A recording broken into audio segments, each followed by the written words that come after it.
ചേട്ടാ നമസ്കാരം. നമസ്കാരം.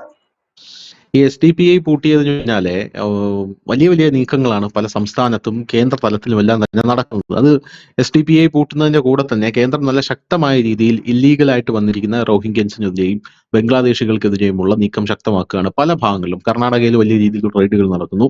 174 ഇല്ലീഗൽ ബംഗ്ലാദേശികളെയാണ് റോഹിംഗ്യകളെയാണ് ഡിറ്റൻഷൻ സെന്ററിലോട്ട് മാറ്റിയിരിക്കുന്നതെന്ന് കേൾക്കുന്നു. സമാനമായ രീതി രേഖാ ഗുപ്ത വലിയ രീതിയിലുള്ള ഒരു നീക്കം നടത്തുന്നുണ്ട്. ഈ ബംഗ്ലാദേശികളുടെയും റോഹിംഗ്യകളുടെയും താമസിക്കുന്ന കോളനികൾ അതിന്റെ കണക്കെടുക്കാൻ പറഞ്ഞിരിക്കുകയാണ്. ഇപ്പോൾ അങ്ങനെ ഒരു നീക്കം നടക്കുന്നുണ്ട്. ആസാമിൽ ഒരു വലിയ നീക്കം നടന്നിട്ടുണ്ട്. അതായത് ആസാമിൽ ഇല്ലീഗലായിട്ട് താമസിച്ചിരുന്ന 84,073 ഇല്ലീഗൽസിനെ കാണാനില്ല. അങ്ങനെ ഒരു വലിയ വാർത്ത പുറത്തു വന്നിട്ടുണ്ട്. അവരെവിടെ പോയെന്നറിയില്ല. അതൊരു വലിയ വാർത്തയാണ്. അത് അവർ എവിടെ പോയെന്നറിയില്ല. അപ്പൊ ആസാമിന്റെ തന്നെ സർക്കാരിന്റെ കണക്കെടുപ്പിൽ പുറത്തു വന്നിരിക്കുന്ന ഒരു വാർത്തയാണിത്. എനിക്ക് തോന്നുന്നു ഹോം ഡിപ്പാർട്ട്മെന്റോ അത് ആഭ്യന്തര വകുപ്പിന്റെ കണക്ക് പ്രകാരം പുറത്തു വന്നിരിക്കുന്ന ഒരു വാർത്തയാണ്. അപ്പൊ അവരെ കാണാനില്ല. അവർ എങ്ങോട്ട് പോയി എവിടെ പോയി എന്ന് യാതൊരുവിധ അറിവുമില്ല. ഇപ്പൊ ഉത്തരാഖണ്ഡിലേക്ക് പോയി കഴിഞ്ഞാൽ നമ്മൾ ന്യൂസ് ഇന്ത്യ മലയാളം കൊടുത്ത ഒരു വാർത്ത തന്നെയുണ്ട്. അതായത് ഈ ഉത്തരാഖണ്ഡിൽ അത് ഭയങ്കര രസകരമായിരുന്നു. ഉത്തരാഖണ്ഡിൽ ഈ മദ്രസകളിൽ പഠിക്കുന്ന വിദ്യാർത്ഥികളുടെ കണക്കെടുക്കാൻ നോക്കിയപ്പോൾ ഇവർക്ക് ആർക്കും ഇന്ത്യൻ പൗരത്വം ഇല്ല. പഠിക്കുന്ന വിദ്യാർത്ഥികൾക്ക് ആർക്കും ഇന്ത്യൻ പൗരത്വം ഇല്ല. അപ്പൊ ഇവരോട് ചോദിച്ചു, നിങ്ങൾ എങ്ങനെ ഇവിടെ പഠിക്കുന്നത്, ആരാ നിങ്ങളെ കൊണ്ടുവന്നത്? അത് ഞങ്ങൾ ബംഗ്ലാദേശിൽ നിന്ന് വന്നതാണെന്ന്.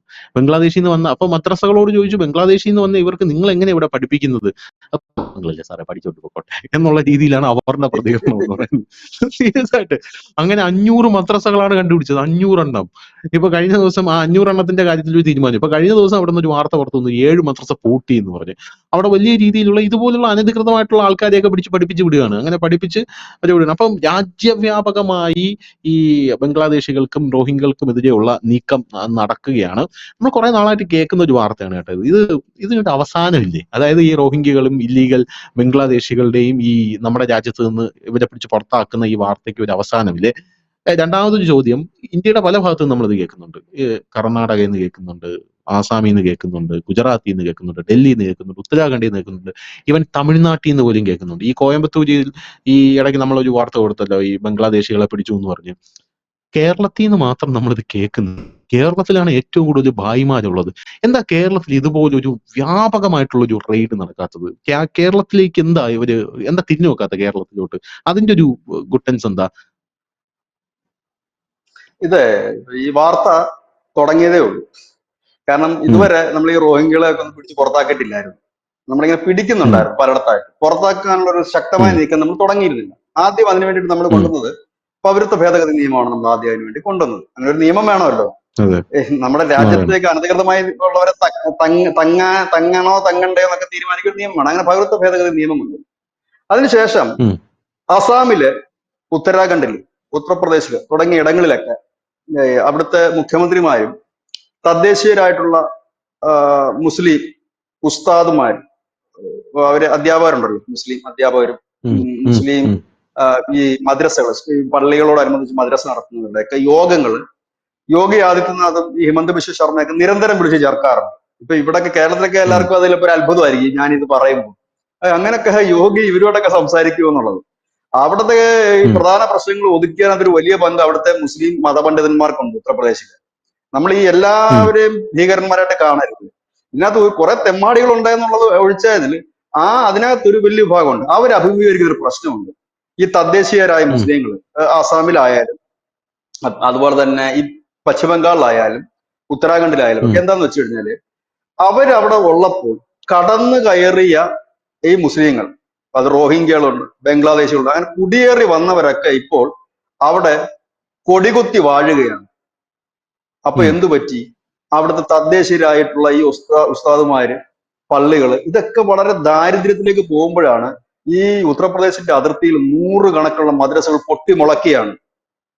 അപ്പം ഇവര് തന്നെ ചോദിക്കുന്നു, ഈ രജിസ്റ്റേർഡ് ആയിട്ടുള്ള ലീഗലായിട്ടുള്ള പള്ളിക്കാര് തന്നെ ചോദിക്കുന്നു, ഇവർക്കൊക്കെ എങ്ങനെ പണം വരുന്നു? കാരണം ഞങ്ങൾക്ക് ഈ മദ്രസയും പള്ളിയൊക്കെ നടത്തിക്കൊണ്ട് പോകാൻ ഞങ്ങൾ കിടന്ന് ബുദ്ധിമുട്ടുന്നു.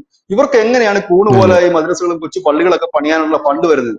UP പോലീസ് നിരന്തരം അന്വേഷിക്കും. മനസ്സിലാകുന്നത് ഇവിടെ അത്ര വിശ്വാസികളുണ്ട്. പ്രത്യേകിച്ച് നേപ്പാൾ ഉത്തർപ്രദേശ് അതിർത്തിയിലാണ് ഈ പരിപാടി മുഴുവൻ നടക്കുന്നത്.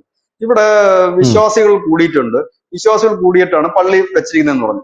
അപ്പം വിശ്വാസികളുടെ കണക്കെടുക്കുമ്പോൾ ഇതെല്ലാം ഒരു 10 വർഷത്തിനുള്ളിലാണ് ഈ വിശ്വാസികൾ കൂടിയത്. അതായത് ജനിച്ച ഉടനെ തന്നെ വിശ്വാസികൾക്ക് 30-35 വയസ്സാകത്തില്ലല്ലോ. ഒരു വയസ്സ് കഴിഞ്ഞാൽ 2ാമത്തെ വയസ്സ്, 3 വയസ്സ്, 4, അങ്ങനല്ലേ വയസ്സ് കൂടുന്നത്. ഇത് 10 വർഷം കൊണ്ട് ഇത്രയും ജനസംഖ്യ കൂടുന്നു, എല്ലാവരും 35-40 വയസ്സുള്ളവർ പെട്ടെന്ന് ഇവർ കൂത്തു കൊടുക്കും. അങ്ങനെ വന്നപ്പോഴാണ് ഇവരാണ് എന്ന് മനസ്സിലാക്കിയത്. അസാമില് ഈ ബംഗ്ലാദേശികൾ റോഹിംഗ്യകളെ പുറത്താക്കുന്നതിൽ മുൻപന്തിയിൽ നിൽക്കുന്നത് തദ്ദേശീയരായ മുസ്ലിങ്ങളാണ്. ഈ കേരളത്തിൽ നമുക്കിവിടെ എല്ലാ സുഖവും കിട്ടുന്നതുകൊണ്ടാണ് നമുക്ക് ആ ബുദ്ധിമുട്ടൊന്നും ഇല്ലാതെ അവരെ പുറത്താക്കരുത്, ഇവരെ അങ്ങനെ ചെയ്യരുത് എന്ന് നമ്മൾ ഇവിടെ നിന്ന് പറയുന്നത്. ആസാമിന്റെ സ്ഥിതി അങ്ങനെയല്ല. അവിടെ മുസ്ലിങ്ങളാണ് മുൻനിരയിൽ തന്നെ നിൽക്കുന്നത്. അവര് ഈ ഹിമന്ത് ബിശ്വ ശർമ്മ പറയുന്ന എല്ലാ നിയമങ്ങളും കൈയടിച്ച് അവിടുത്തെ മുസ്ലിം സമുദായം പാസ്സാക്കുന്നത് എന്തുകൊണ്ടാണെന്ന് അറിയാം.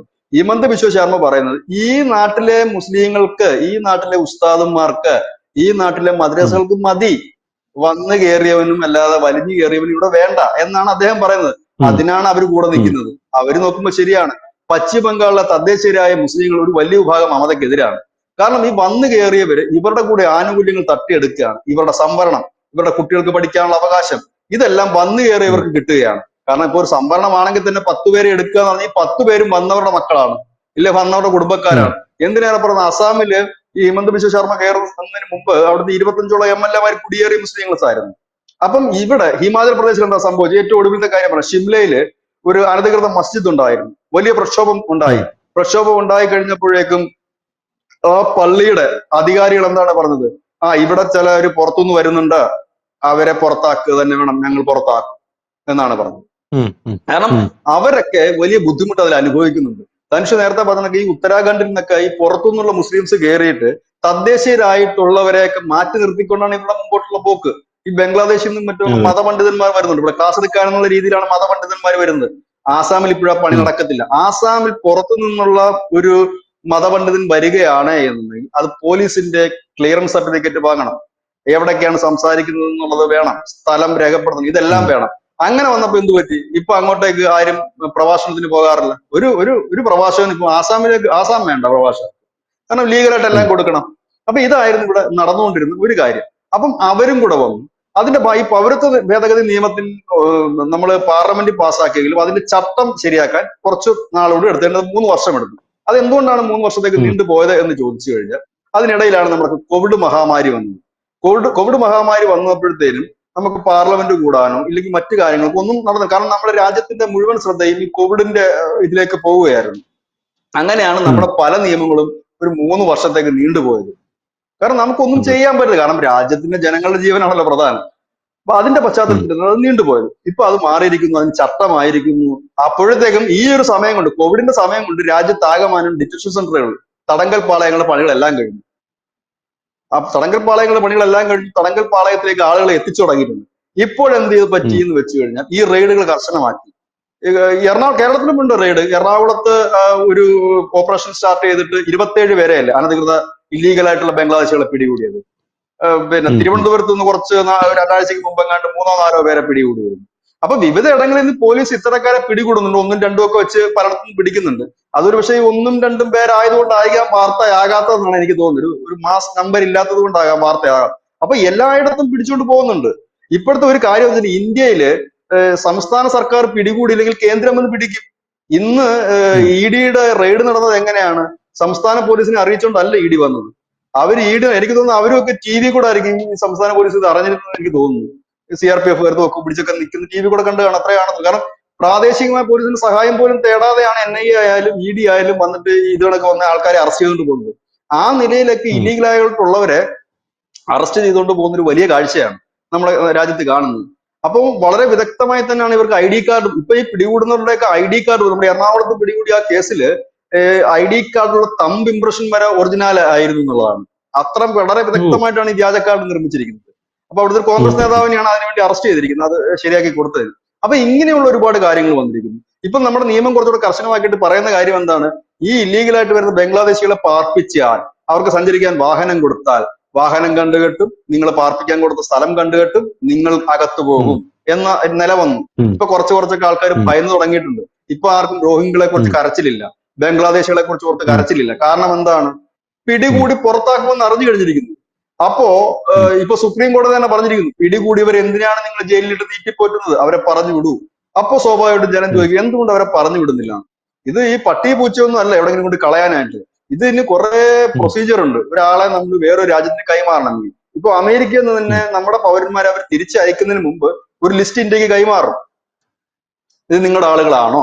ഇന്ത്യ ആദ്യം തന്നെ എന്താണ് പറഞ്ഞത് അമേരിക്കയോട്? ഞങ്ങളുടെ ആളുകളാണെങ്കിൽ ഞങ്ങൾ സ്വീകരിക്കും, അല്ലെങ്കിൽ ഞങ്ങൾ സ്വീകരിക്കും. വല്ലോടത്തെ ആൾക്കാരെ ഞങ്ങളുടെ ആളെ കെട്ടിവെക്കാൻ പാടില്ല. അപ്പൊ ലിസ്റ്റ് കൊടുത്തു കഴിയുമ്പോൾ നമ്മുടെ സർക്കാർ എന്താണ് ചെയ്യുന്നത്? ഇവരുടെ അഡ്രസ് വെരിഫൈ ചെയ്യും. ഇവരുണ്ടോ, ഇവിടെ ഉണ്ടോ എന്നുള്ള വെരിഫൈ ചെയ്തിട്ട് അവർ ഇന്ന വില്ലേജിലാണ്. ഇതിനൊക്കെ ഒരു അന്വേഷണം പോകും, വില്ലേജ് തലത്തിൽ വരെ അന്വേഷണം പോയി അവരെ കൺഫേം ചെയ്തതിനു ശേഷം ഇയാളുണ്ട് ടിക്ക് ചെയ്യും, ഇയാളുണ്ട് കയറ്റി വെക്കും, ഞങ്ങളുടെ ആള് തന്നെയാന്ന് പറയും. ഇതേപോലെ ബംഗ്ലാദേശിന് ലിസ്റ്റ് കൊടുത്തിട്ട് 3 വർഷമായി ഇന്ത്യ അവർ സ്വീകരിക്കാൻ പറഞ്ഞിട്ട്. അവര് അത് ചില തട്ടാമുട്ടികളൊക്കെ പറഞ്ഞിട്ട് ഞങ്ങൾ നോക്കിക്കൊണ്ടിരിക്കുകയാണ്, പരിശോധിക്കുകയാണ്, അങ്ങനെ ഒരാളുണ്ടോ ഇല്ലയോ എന്നൊക്കെ ഉള്ളതുണ്ട്. ഇതിനേക്കാൾ എളുപ്പം എനിക്ക് തോന്നുന്നു ചൈന ചെയ്യുന്ന പരിപാടിയായിരിക്കും.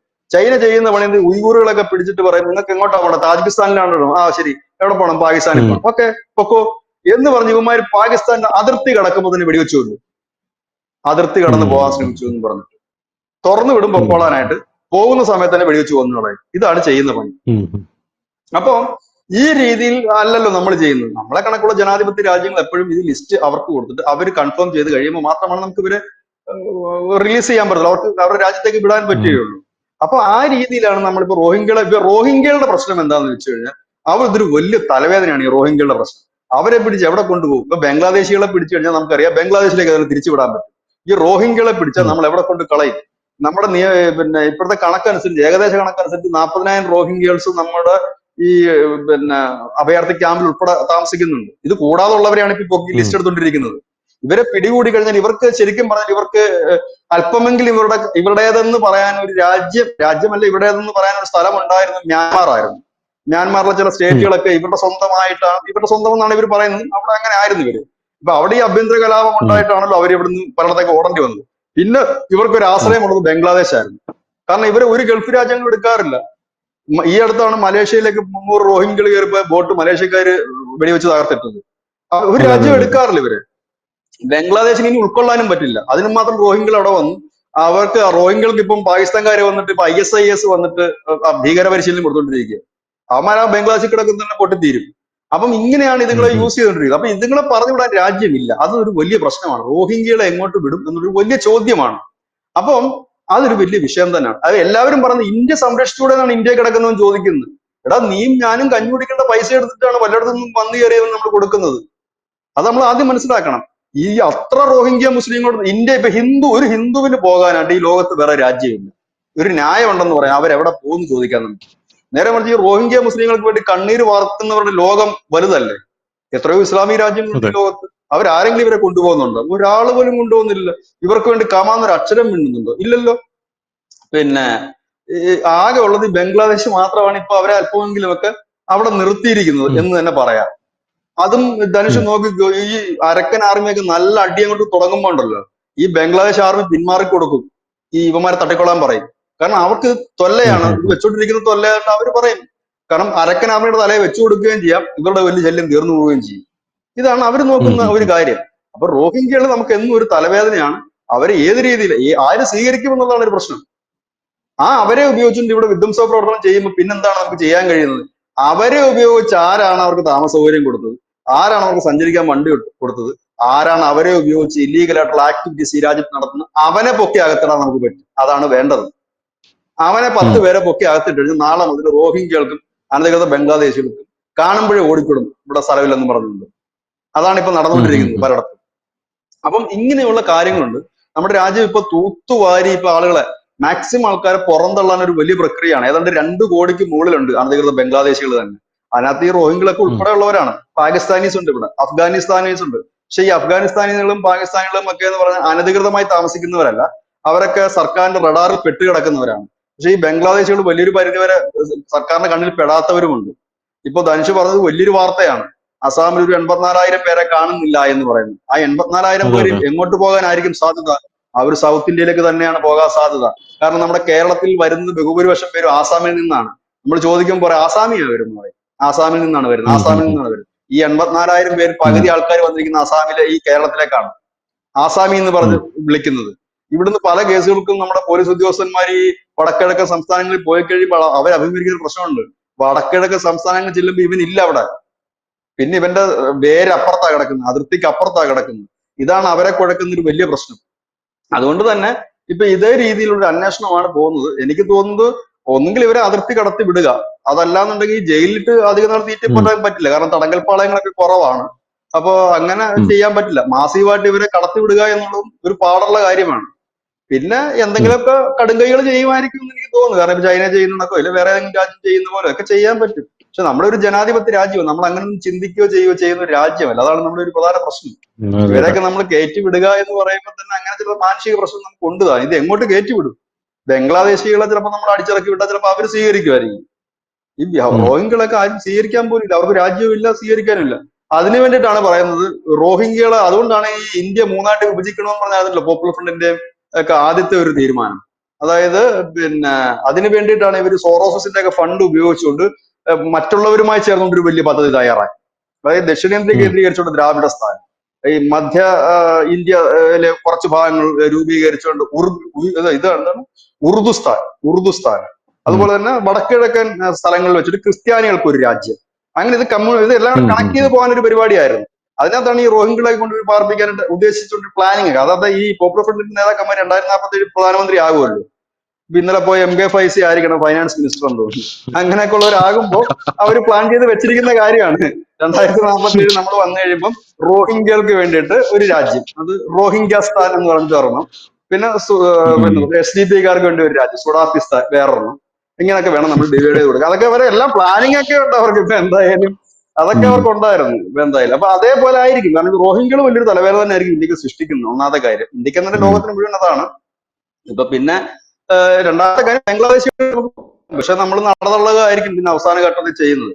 അതായത് നടതള്ളുക എന്ന് പറഞ്ഞാല് ചിലപ്പോ ഒരു വലിയ രീതിയിൽ അടിച്ചിറക്കേണ്ടി വരും. ഈ അതിർത്തി കൊണ്ടുവച്ചിട്ട് വിട്ടോ അതേ നടക്കത്തുള്ളൂ. ഒരു വലിയ പലായനം എന്തായാലും ഇല്ലെങ്കിൽ പിന്നെ ജനം സംഘടിച്ചിട്ട് ഈ ബംഗ്ലാദേശിലേക്ക് പറ്റത്തില്ല. ചിലപ്പോൾ ഒരുപക്ഷെ ജനം സംഘടിച്ചിട്ട് ഇന്ത്യയിലെ അനധികൃത ബംഗ്ലാദേശിൽക്കെതിരെ പ്രക്ഷോഭം മഹാരാഷ്ട്രയിലേക്ക് നടക്കുന്നതൊക്കെ അവിടെ ഒരു കൊലപാതകമല്ല. എനിക്ക് തോന്നുന്നു ഈ മറ്റേ ഒരു നടൻ സൈഫ് അലി ഖാന്റെ കുത്തുമായി ബന്ധപ്പെട്ട് ബംഗ്ലാദേശിയെ പിടിച്ചു കഴിഞ്ഞപ്പോഴത്തേനും അവിടെ ശിവസേനക്കാരി ബംഗ്ലാദേശികൾ താമസിക്കുന്ന ഏരിയ ഇറങ്ങിയിട്ട് പ്രകടനമൊക്കെ നടത്തി. അത് കണ്ട് ഭയന്ന് കുറെ എണ്ണം ബംഗ്ലാദേശിലേക്ക് തിരിച്ച് വണ്ടി വിടും. അങ്ങനെയൊക്കെ കുറച്ചെണ്ണം പോകുന്നുണ്ട്. അങ്ങനെ പോകും കുറെ എണ്ണം. അങ്ങനെയൊക്കെ നടക്കാൻ സാധ്യതയുണ്ടല്ലോ. അത് ലീഗലായിട്ട് അതൊക്കെ ചെയ്തപ്പോൾ 3 വർഷമായി അതിന്റെ ലിസ്റ്റ് കൊടുത്തിട്ട് അവരാരും ഇതുവരെ അതിനകത്ത് പറഞ്ഞിട്ടുമില്ല. അതെ, എന്തായാലും നമുക്ക് ഈ ബംഗ്ലാദേശികളെയും റോഹിംഗ്യകളെയും നമ്മുടെ നാട്ടിൽ വച്ചുകൊണ്ടിരിക്കാൻ സ്വാഭാവികമായിട്ടും നിയമപരമായിട്ടും നടക്കുന്ന ഒരു കാര്യമല്ല. അതുകൊണ്ട് തന്നെ നമുക്കിവിടെ ഇവരെ പുറത്താക്കിയേ പറ്റത്തുള്ളൂ.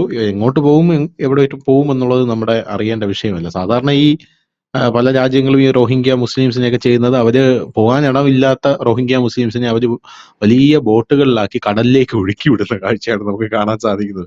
അവരിങ്ങനെ ബോട്ടിൽ കടലിൽ ഇങ്ങനെ അലിയണം. അങ്ങനെ പല വാർത്തകളും ഒരു സമയത്ത് വന്നിട്ടുണ്ട്. ശ്രീലങ്കയിലോട്ട് പോകും, അവരടുപ്പിക്കില്ല. മലേഷ്യയിലോട്ട് ബോട്ട് അടുക്കാൻ പോകും, അവരടുപ്പിക്കില്ല. വലിയ പരിതാപമൊക്കെ കേരളത്തിലെ സാംസ്കാരിക നായകര് റോഹിംഗ്യൻ മുസ്ലിംസിനെ കുറിച്ച് പ്രകടിപ്പിക്കുന്ന കണ്ടിട്ടുണ്ട്. ഈ ബോട്ടിൽ ഇങ്ങനെ അലഞ്ഞു തിരിഞ്ഞ് നടക്കുകയാണ് അവര് കടലിലെന്ന് പറഞ്ഞുകൊണ്ട് കവിതകൾ എഴുതിയിട്ടുണ്ട്. ആ ഒരു വളരെ ഒരു ദയനീയമായിട്ടൊരു അവസ്ഥ കണ്ടിട്ട് അങ്ങനെ പല ഹൃദയം പൊട്ടുന്ന പല കാര്യങ്ങളും നമ്മൾ ആ സമയത്ത് കണ്ടു. അപ്പൊ ഇന്ത്യക്കും നമ്മൾ ബോട്ട് വേണ്ട, നമ്മൾ നല്ല കപ്പൽ തന്നെ അറേഞ്ച് ചെയ്ത് കൊടുക്കും. കപ്പലിൽ കയറി പൊക്കോട്ടെ, എങ്ങോട്ടാന്ന് വെച്ചാൽ പൊക്കോട്ടെ, എന്തായാലും ഈ തീരത്തോട്ട് ഇനി അടുക്കണ്ട എന്ന രീതിയിൽ വേണമെങ്കിൽ അവരെ ചെയ്യാം. പിന്നെ അല്ലെങ്കിൽ അമേരിക്ക ചെയ്യുന്നത് പോലെ റുവാണ്ട പോലെയുള്ള ദ്വീപുകളിൽ കൊണ്ടുപോയി അവരെ ഡംപ് ചെയ്യുക എന്നുള്ളതാണ് വേറൊരു പ്രധാനപ്പെട്ട ഇതെന്ന് പറയുന്നത്. അതെന്തായാലും കേന്ദ്ര സർക്കാർ അവര് വേണ്ട രീതിയിൽ ചെയ്യും എന്നുള്ള കാര്യത്തിൽ തർക്കമില്ല. ഇപ്പോ റോഹിംഗ്യകൾക്കും ഈ ബംഗ്ലാദേശികൾക്കും എതിരായിട്ടുള്ള വലിയ നീക്കം നമ്മുടെ രാജ്യത്ത് നടക്കുകയാണ്. അതിനിടയിലാണ് ഈ വലിയ വാർത്ത വരുന്നത്. 84,000 ഇല്ലീഗൽസിനെ ആസാമിൽ നിന്ന് കാണാതായി. അവർക്ക് വേണ്ടിയുള്ള വലിയൊരു റെയ്ഡ് നടക്കുകയാണെന്ന റിപ്പോർട്ടുകൾ പുറത്തു വരുന്നു. വരുന്ന ദിവസങ്ങളിൽ ഇതിന്റെ കൂടുതൽ അപ്ഡേറ്റ്സ് എന്താണ് നമുക്ക് അറിയാൻ സാധിക്കും. താങ്ക് യു ചേട്ടാ, താങ്ക് യു സോ മച്ച്.